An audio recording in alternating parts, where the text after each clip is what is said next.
আবরার এবং এই প্রতিষ্ঠানের একটা গৌরবোজ্জ্বল ভূমিকা রয়েছে আমাদের জাতীয় জীবনের বিভিন্ন পর্যায়ে।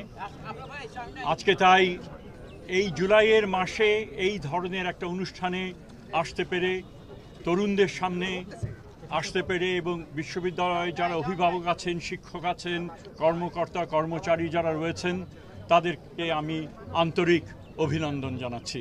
আশা করি অত্যন্ত আনন্দের সাথে আমরা দিনটা উদযাপন করতে পারব এবং সকলে মিলে এই যে বিশ্ববিদ্যালয়ের যে পরিবেশ, সেটা আনন্দের পরিবেশ, সেই পরিবেশকে আমরা সমুন্নত রাখতে পারব এবং এই বিশ্ববিদ্যালয় যেন আগামী আরও অনেক অনেক বছর ধরে তার যে গুরুদায়িত্ব সেটা সকলে মিলে যেন পালন করতে পারে এবং ছাত্রছাত্রীরা এই বিশ্ববিদ্যালয় প্রতিষ্ঠার যে আদর্শ, সেই আদর্শকে লক্ষ্য রেখে তারা যেন ছাত্র থাকাকালীন এবং পরবর্তী জীবনে তারা যেন সেটাকে উন্নত রাখতে পারে, সেই আশা ব্যক্ত করে আমি আমার বক্তব্য শেষ করছি। স্যার, আমার একটা প্রশ্ন ছিল, একসাথে দুটো কোশ্চেন। যে অনুষ্ঠান তার প্রতি সম্মান জানিয়ে আমরা রাখি, ওই টেকনিক্যাল অনুষ্ঠানগুলো আমরা পরবর্তীকালে আমি আশা করব।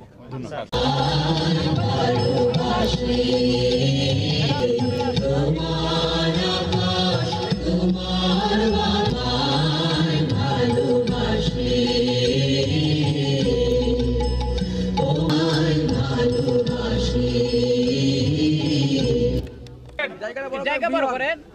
স্যার ধরে রাখবেন স্যার, প্লিজ স্যার, একটু ধরবেন স্যার, ধরবেন স্যার। মাননীয় শিক্ষা উপদেষ্টা প্রফেসর চৌধুরী রফিনান্য সম্মানিত আমন্ত্রীবৃন্দ এবং রাজশাহী বিশ্ববিদ্যালয় প্রশাসনের মাধ্যমে আজকে বেলুন অবমুক্তকরণের মাধ্যমে শুভ সূচনা হলো রাজশাহী বিশ্ববিদ্যালয়ের প্রতিষ্ঠা চিকিৎসা ও বিজ্ঞান বিভাগ, রাজশাহী বিশ্ববিদ্যালয়ের শিক্ষার্থীবৃন্দ।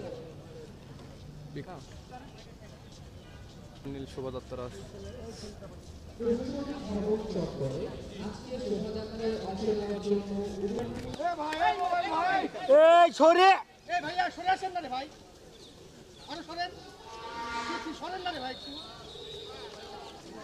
ভাই একটা শট নিয়ে একটা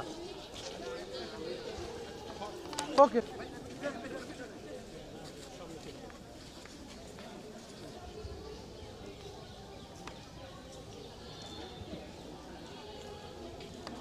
ছিল আগে।